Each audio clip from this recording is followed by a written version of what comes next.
Hello dear students, welcome to today's class of BCom second year Principles of Marketing.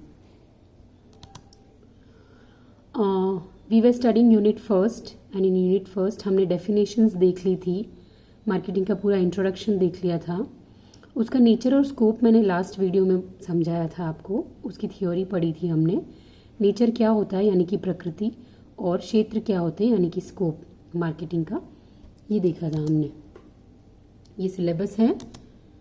तो nature and scope of marketing ये topic हमने last class में पढ़ा था और मैंने आपको बताया था कि नेक्स्ट वीडियो में मैं कुछ क्रिएटिव स्लाइड्स लेकर आऊँगी जिससे हमारे लिए नेचर और स्कोप दोनों समझना थोड़ा इजी रहेगा। जो नेचर होता है, प्रकृति होती है, वो बताता है कि मार्केटिंग का क्या स्वभाव है, उसमें क्या क्या चीज़ें आती हैं।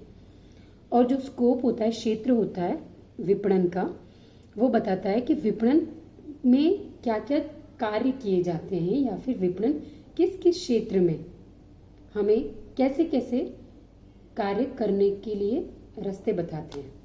तो एक होता है स्कोप क्षेत्र, एक होता है नेचर यानी कि उसकी प्रकृति।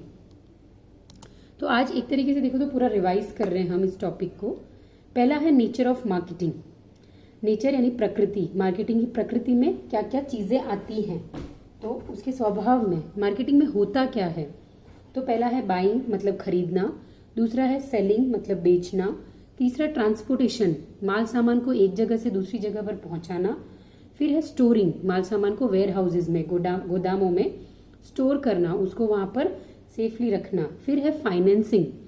कोई भी कार्य किया जाता है बिजनेस में, व्यवसाय में, तो बिना फाइनेंस के, बिना पैसों के, बिना मनी के कोई काम नहीं किया जाएगा, नहीं किया जा सकता है। तो फाइनेंसिंग भी एक मार्केटिंग का कार्य है, क्योंकि पैसा होगा तो ही मार्केटिंग, विपणन, एडवर्टाइजमेंट्स, ये सारी चीजें हो पाएंगी।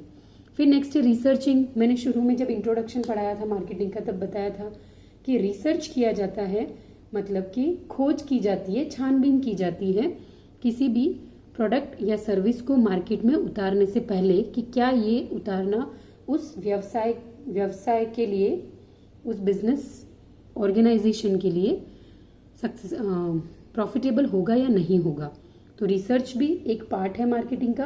रिस्क टेकिंग, रिसर्च करके ये तो पता चल जाता है कि प्रोडक्ट को या सर्विस को मार्केट में बेचा जा सकता है या लाया जा सकता है, पर वो हमेशा रिस्क पे ही होता है। फिर नेक्स्ट है ग्रेडिंग एंड वैल्यूइंग। तो किसी प्रोडक्ट को अच्छी ग्रेडिंग मिलती है, अच्छी वैल्यू मिलती है, किसी को कम मिलती है, किसी सर्विस को अच्छी ग्रेडिंग मिलती है, किसी को कम मिलती है। तो ये हो गई सारी चीज़ें, ग्रेडिंग, वैल्यूइंग, ये सब आ गया नेचर ऑफ मार्केटिंग में। नेचर में और भी चीज़ें हैं, managerial function, human activity, economic function, both art and science, customer centric, customer oriented, goal oriented, interactive activity, dynamic process, utility, creativity, ये सारी चीज़ें। मतलब इनको भी मैं समझा रही हूँ एक एक पॉइंट वाइज कि ये होते क्या, पर बता रहे हैं नेचर ऑफ मार्केटिंग। विपणन की प्रकृति इतनी विशाल है, इतनी वास्ट है कि उसमें बहुत सारी चीज़ें इंक्लूड हो जाती है। तो मार्केटिंग में कहते हैं मार्केटिंग एक मैनेजरियल फंक्शन भी है, क्योंकि वहाँ पर सारी चीज़ें मैनेज करके कार्य किए जाते हैं। ये एक ह्यूमन एक्टिविटी है, क्योंकि लोग इन्वॉल्व होते हैं जो मार्केटिंग का कार्य करते हैं। ये एक इकोनॉमिक फंक्शन भी है, क्योंकि इसमें पैसा इन्वॉल्व है, कंपनी और कंट्री दोनों की इकोनॉमी को फ़ायदा भी होता है इससे, अगर कंपनी का प्रोडक्ट बिकता है। तो ये एक कला भी है, विज्ञान भी है, it is art and science both.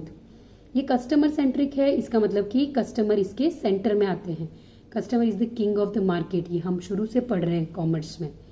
Customer oriented होता है, उनको वो सेंटर तो हैं, वो बीचों बीच का पार्ट है किसी भी प्रोडक्ट को या सर्विस को देने के लिए, लेकिन उनके ओरिएंटेड मतलब उनके हिसाब से भी बनाना है। फिर गोल ओरिएंटेड भी है कि गोल्स कैसे अचीव करने हैं, उसके लिए भी मार्केटिंग बहुत हेल्पफुल होती है। इंटरैक्टिव एक्टिविटी है कि मार्केटिंग में आप मार्केटिंग कर रहे हो कंपनी की तरफ से, व्यवसाय की तरफ से, और वो मार्केटिंग लेके जा रहे हो कंज्यूमर्स तक, तो वो एक इंटरैक्शन क्रिएट कर रहा है। एक डायनेमिक प्रोसेस है, क्योंकि इसमें बहुत सारी चीज़ें, अलग अलग चीज़ें आती है, क्रिएटिविटी आती है, कॉमर्स आता है, बहुत सारी और चीज़ें आती हैं। और क्रिएट्स यूटिलिटी, तो मार्केटिंग से किसी चीज़ की वैल्यू भी बनती है।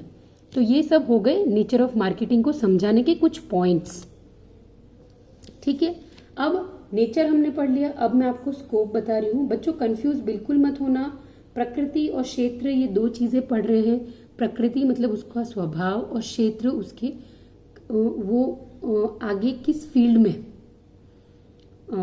मार्केटिंग अप्लाई किया जा सकता है, वो उसके स्कोप हैं। लेकिन बुक्स में स्कोप और नेचर, प्रकृति और क्षेत्र दोनों को एक करके आपको समझाया गया है, क्योंकि मार्केटिंग इतना विशाल है, इतना वास्ट है कि उसमें सारी चीजें अगर एक पॉइंट ऑफ व्यू से देखो तो एक ही है, अलग अलग नहीं है। उसके लिए आगे एक पिक्चर और लिया है मैंने, उसमें और अच्छे से समझाऊंगी। अब देखते हैं स्कोप में क्या क्या आता है। तो सबसे पहले गुड्स, कैसे, कौन से गुड्स हैं, कौन सी सर्विसेज हैं जिसका आप मार्केटिंग करने वाले हो। कोई इवेंट्स है तो किसी इवेंट्स की मार्केटिंग करने वाले हो। कुछ एक्सपीरियंस किसी ने एक्सपीरियंस किए हैं तो उनकी मार्केटिंग करने वाले हो। किसी पर्सनालिटीज का, कोई लोगों की मार्केटिंग करने वाले हो। किसी जगह का, प्लेस की मार्केटिंग करने वाले हो। कोई ऑर्गेनाइजेशंस की मार्केटिंग करने वाले हो। किसी प्रॉपर्टीज की मार्केटिंग करने वाले हो। कोई इन्फॉर्मेशंस हैं उसकी मार्केटिंग करने वाले हो। कोई आइडियाज एंड कॉन्सेप्ट्स हैं उनकी मार्केटिंग करने वाले हो। तो इसको ऐसे समझो, पहले जो है मार्केटिंग कैसे करते हैं, और मतलब प्रकृति, और क्षेत्र जो है मार्केटिंग किसकी करते हैं। तो आपके लिए समझना थोड़ा आसान रहेगा। ये वही सेम चीजें हैं, उसका दूसरा पेज है, ये दूसरा पार्ट है जो पिक्चर में मैंने लिया है। ये पिक्चर बता रहा है वही सेम चीजें, व्हाट इज मार्केटेड, क्या क्या चीजें मार्केटेड होती हैं। तो वही सेम चीजें, goods, services, events, experiences, persons, places, properties, organisations, informations and ideas, ये सब चीजें हैं जिनको हम बेचने के लिए उनकी मार्केटिंग कर सकते हैं। अब जैसे कि मैंने कहा था कि दो चीजें, नेचर एंड स्कोप, प्रकृति और क्षेत्र, ये दोनों एक कैसे हैं, क्योंकि देखो ये पिक्चर क्या बता रहा है, स्कोप में क्या क्या चीजें आएंगी, प्रोडक्ट प्लानिंग आएगा, पैकेजिंग आएगा, सेलिंग आएगा, डिस्ट्रीब्यूशन आएगा, प्राइसिंग पॉलिसीज आएगा और एडवर्टाइजिंग आएगा। तो एक तरीके से देखो तो कंफ्यूज हो जाएंगे कि अरे ये तो प्रकृति में आता है। तो कंफ्यूज नहीं होना है, नेचर पूछे तो भी ये सारे पॉइंट्स लिखने हैं, स्कोप पूछे तो भी ये सारे पॉइंट्स लिखने। बस आपको जो क्वेश्चन पूछा है, जैसे नेचर पूछा है तो नेचर क्या होता है वो अच्छे से एक्सप्लेन करना है, और स्कोप पूछे तो स्कोप क्या होता है वो अच्छे से एक्सप्लेन करना है। तो देखिए यहाँ पर प्रोडक्ट प्लानिंग, कैसा प्रोडक्ट होगा उसकी प्लानिंग, वो प्रोडक्ट की पैकेजिंग कैसे होगी, उसको सेल कैसे करेंगे, उसका डिस्ट्रीब्यूशन मतलब कि ट्रांसपोर्टेशन कैसे होगा, उसकी प्राइसिंग पॉलिसी क्या है, वो पॉलिसीज डिसाइड होंगी, और लास्ट पॉइंट है एडवर्टाइजिंग। इसके अलावा भी बहुत सारे पॉइंट्स और होंगे, पर शॉर्ट में इजीली समझाने के लिए एक पिक्चर हमने यूज किया है। तो बच्चों ये पढ़ा हमने पूरा nature and scope of marketing. Exam में मोस्टली आपका क्वेश्चन नेचर एंड स्कोप इकट्ठा आएगा, अगर अलग अलग भी आए तो कंफ्यूज नहीं होना है। You have lot of things to write in this question, in this answer, sorry. So assignment है आपके लिए, लास्ट असाइनमेंट मैंने दिया था write a short note on nature of marketing. आज का असाइनमेंट है write a short note on scope of marketing. कोई भी क्वेश्चन हो, नेचर, स्कोप, मैं फिर से रिपीट कर रही हूँ, you have to write all the points which we have studied in last two days and last video, and you have to compile those things all together. Wish you all the very best, dear students. Have a safe time, study well, and if you are having any type of queries regarding your this paper, Principles of Marketing, आप लोग अपने questions, queries put up करिएगा हमारे WhatsApp group में. I'll be definitely answering and trying to solve all your queries. Thank you so much.